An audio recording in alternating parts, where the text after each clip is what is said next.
এক গ্রামে রনি নামে এক ছেলে বাস করত। সে গ্রামের এক কোণায় একাই বাস করত এবং তার পুরনো বাড়িতে কেউ থাকতো না।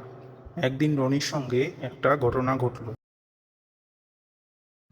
এখন তো প্রায় মাঝরাত, তবুও ঘুম ধরছে না। কি যে করি! কিছু একটা পড়লো বলে মনে হচ্ছে। আমি কি ঠিক শুনলাম নাকি ঘুমের ঘরেই শুনলাম? মনে হলো রান্নাঘরে কিছু একটা পড়লো।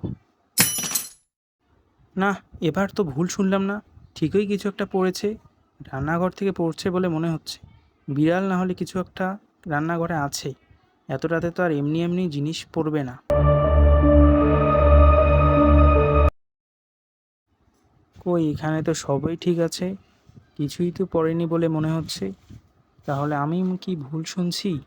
না, যাই, আমার ঘরে চলে যাই।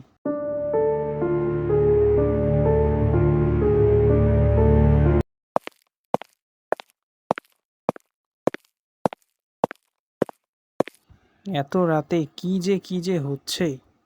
ঘুম হয়নি বলেই মনে হয় আমার সঙ্গে এত কিছু হচ্ছে। যাই, রুমে যাই।